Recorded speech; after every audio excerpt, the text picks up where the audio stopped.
Internet giant Google launched an entrepreneurship program with Chinese University in November 2013, and established local companies are also taking an interest in startups. As Ella Chin reports, Hong Kong's entrepreneurial community is growing by leaps and bounds. 好多年前都係一個好細個嘅 dream 嘅啫。 This diamond retailer's kickstarting 2014 with the company breakfast meeting. Born into a diamond trading family, Max Ma launched the retail arm of the business 20 years ago, in part to relieve stress. Every Christmas I have to buy some jewelry for my wife. And I find it was one of the most stressful things I could possibly think about. If I think it is stressful, what would it be like for other people who's not even in this business? That's how it all started. I heard in the first 2 years of the business, you lost $40 million. Is that true? Oh, there were many sleepless nights. You know, it was, I guess sometimes, you know, you can have a very good idea, but you can really make a lot of mistakes.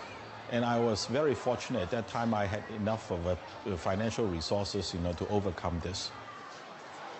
Fast forward to today, Ma runs almost 100 shops in Hong Kong and mainland China. He wanted to share his hard-earned lessons with the younger generation of business startups. I come from a family of entrepreneurs. My father came to Hong Kong 64 years ago, you know, with nothing. And he started the business. And I'm also one of those people who carry on and we do more and more businesses.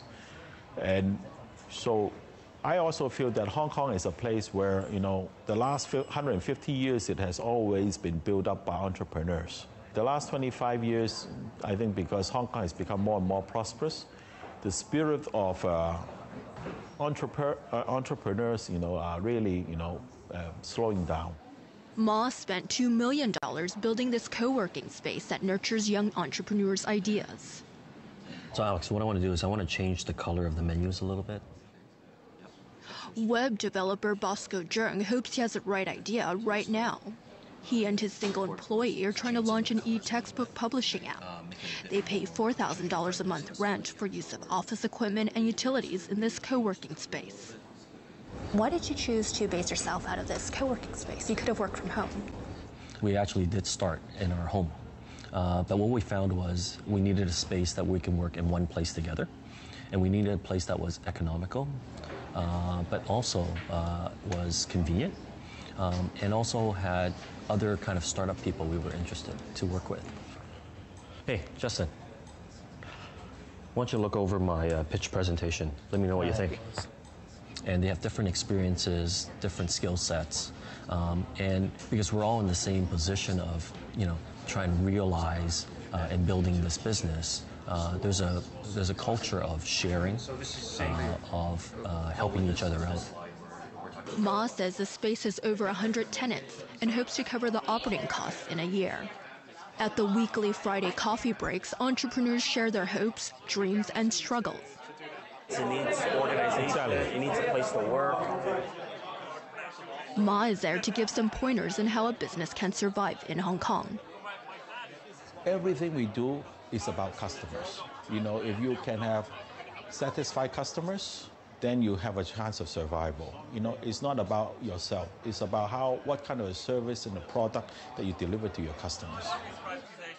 Invest Hong Kong says there's probably more than 18 co-working spaces in the city. An entrepreneurship professor says it's too soon to tell if these facilities are an effective way to create the mega businesses of the future, a la Li Kai-shing. But the professor thinks these communities can't hurt. I think the most important aspect is the coalescing of the ecosystem and building more critical mass. So for entrepreneurs, you know, they don't have much money, they don't have a lot of other resources. It's very challenging for them to find a place they can establish. And they also need peers. They need to be able to talk with other startups and with mentors and advisors. So the co-work spaces attract investors, they attract the attention of companies that might be interested in partnering with some of these new companies. I've been doing consumer products for basically, 14 years now. John Buford is speaking at a conference for startups. He says he opened Hong Kong's first co-working space in 2010. He left the business in 2012 for something potentially more lucrative. I set up my space specifically as a way to germinate other people to grow other types of spaces. And for me, at that point, my job was done, and I could move on to other things that I saw were important. So we're actually going to be setting up large space for doing manufacturing care. You can't manage. Dr. Wu says Hong Kong has the potential to be a startup hub, a city-sized incubator of new businesses. There's the big shadow of the Chinese mainland, the tremendous economic growth. Hong Kong in particular, we see a lot of not only returnee, meaning Chinese, coming to Hong Kong, coming back from Canada and the United States. We see many foreigners who are coming. And many more of them are now, again, entrepreneurs and investors.